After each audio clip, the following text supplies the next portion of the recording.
Hello everyone, অমৃতার পাকশালায় আরও একটা রেসিপিতে সবাইকে স্বাগত জানাই। আশা করছি সবাই ভালো আছো। আচ্ছা, পাতুরি খেতে কোন কোন বন্ধুরা ভালোবাসো? আমার কিন্তু পছন্দের রেসিপিগুলোর মধ্যে এটাও একটা রেসিপি যেটা আমি ভীষণ ভালোবাসি। আজকে তাই পাতুরি দেখাবো। তবে পাতুরি বলতে আমাদের সাধারণত ভেটকি, চিংড়ি, ইলিশ মাছের কথাই প্রথম মাথায় আসে। আবার ডিম দিয়েও পাতুরি খেয়েছি, মানে পোলট্রির ডিম বলো, মুরগির ডিম বলো, হাঁসের ডিম বলো। আজকে কিন্তু মাছ দিয়েও দেখাবো না, আবার ডিম দিয়েও পাতুরি দেখাবো না। আজকে দেখাবো মাছের ডিমের পাতুরি। ভীষণ টেস্ট হয় খেতে, আর খুব সিম্পলভাবে বানানোও যায়। তাই তোমরাও স্কিপ না করে রেসিপিটা প্রথম থেকে দেখে নাও। এখানে আমি 500 গ্রাম কাতলা মাছের ডিম নিয়ে পরিষ্কার করে ধুয়ে ছুরি দিয়ে কেটে কেটে দিয়েছি। এখন আগে একটা পেস্ট বানিয়ে নিচ্ছি।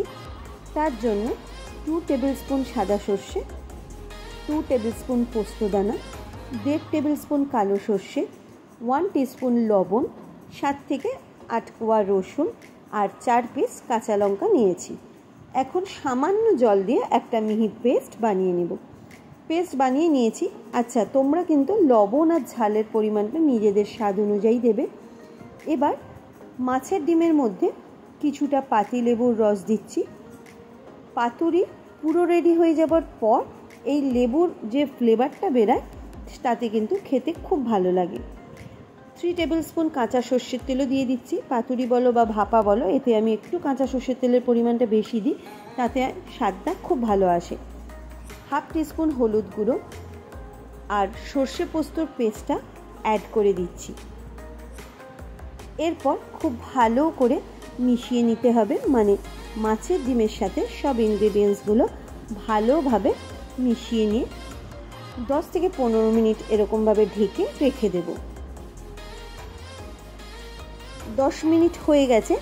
এবার পাতুরিটা রেডি করে নেব। এখানে কিন্তু আমি কলা পাতাগুলো সাইজ করে কেটে ধুয়ে তারপর গরম চাটুতে সেঁকে রেখেছি, যাতে পাতাগুলো নরম থাকে।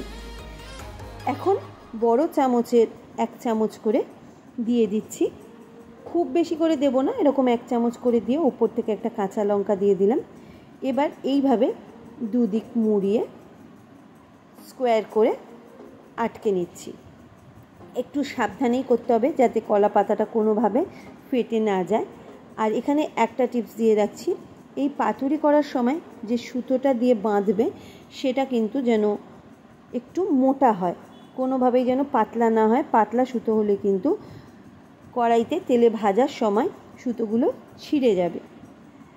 আমার সাথে এরকম হয়েছে বলে বন্ধুরা, এই জন্যেই আমি তোমাদের অভিজ্ঞতা থেকে এই টিপসটা দিয়ে রাখলাম। অবশ্যই মোটা সুতো ব্যবহার করবে। দেখো, আমি ঠিক এইভাবে কিন্তু একটা রেডি করে নিয়েছি। এবার বাকিগুলো ঠিক একইভাবে রেডি করে নিচ্ছি। 500 গ্রাম ডিম থেকে আমি 12 পিস পাতুরি রেডি করেছি। এবার শুধু তেলে ভেজে নিলেই হয়ে যাবে। গরম ভাতের সাথে দারুণ লাগে খেতে। তোমরা কিন্তু অবশ্যই ট্রাই করো, আমি বলছি ভীষণ ভালো লাগবে। এখন ননস্টিক প্যানে 1 টিস্পুন তেল দিয়ে গরম হবার পর পাতুরিগুলো দিয়ে দিচ্ছি। প্রথমবারে আমি 4খানা পাতুরি দিয়ে মিডিয়াম ফ্লেমে ঢেকে 5 মিনিট কুক করে নেব। 5 মিনিট হয়ে গেছে। এবার ঢাকনাটা সরিয়ে আবারও আরেক দিক উল্টে সেম একইভাবে 5 মিনিট কুক করে নিলেই কিন্তু পাতুরি রেডি হয়ে যাবে, শুধু গরম গরম ভাত দিয়ে সার্ভ করার অপেক্ষায়। দেখো বন্ধুরা, সব পাতুরি কিন্তু রেডি করে নিয়েছি। আর এদিকে আমি গরম ভাতও নিয়ে নিয়েছি। এবার মেখে নিলেই কিন্তু আজকের রেসিপি রেডি। তোমাদের যদি আরও ঝাল খেতে ভালো লাগে তাহলে এক্সট্রা করে কাঁচা লঙ্কা মেখে নিতে পারো ভাতের সাথে। কেমন লাগলো অবশ্যই কমেন্ট করে জানিও। আশা করছি ভালোই লাগবে। চ্যানেলে যদি নতুন বন্ধুরা এসে থাকো তাহলে রেসিপিগুলো ভালো লাগলে চ্যানেলটা সাবস্ক্রাইব করে পাশে থাকা বেল আইকনটা প্রেস করার অনুরোধ রইল।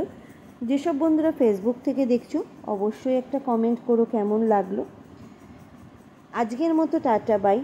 আবারও আসবো আরও একটা রেসিপি নিয়ে। ভালো থেকো, সুস্থ থেকো।